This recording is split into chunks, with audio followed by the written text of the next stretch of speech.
Koçkor rayonu sotunun çeçimin güçünde kaldırıp bersеңер деп суранат элем да, ошол Koçkor rayonu sotu мага чечкенден кийинчи. Ошол жерде бүт эсептешкен. Бүт мен 1 сомду алган эмес, мына кутту асман турат айланайын, кутту жер турат мына мен. Урматтуу мекендештер, урматтуу достор, биз Зинагүл апанын мына 2 жылдан бери ушундай бир чечилбеген көйгөйүнө күбө болдук. Кудай буйрса мына сиздер дагы бир тең бөлүшүп, Зинагүл апа менен тагдыры менен биздин дагы ушул бийлик өкүлдөрү, сот өкүлдөрү ушул апанын үйү алдамчылык жол менен башка бирөөлөргө өтүп кетип аткандыгына бир мындай адилеттүү чечим чыгарып берсе деген ойдомун да мен делечи. Өзүңүздүн телефон номериңизди айтып койсоңуз канча?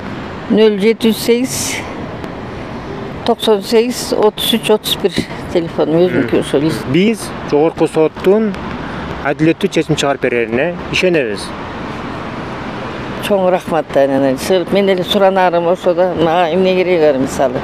Ошо чечим чыгарып эле акыйкаттык менен менин алдатканым көрүнүп эле турат. Сокур киши деле билип атат айланайын, мисалы көзү көрбөгөн киши деле. Кантип эле ушу мен 50 000 сом үчүн тамды которуп берип коеюн айланайын, алданбасам. Мага тимине Татынакай бала Бешекеев деген жап-жаш бала, банк иштеген бала, анан ушинтем десе эле мен ишенип жүрбөйүнбү?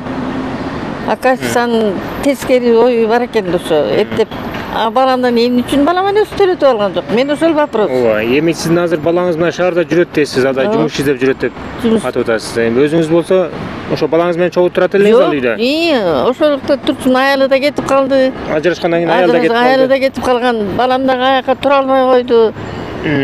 Аны деле тиги көргөн сөз айтат экен, мама мен анын көрөк менен шаарга барам деп. Ошо. Түшүнүктүү.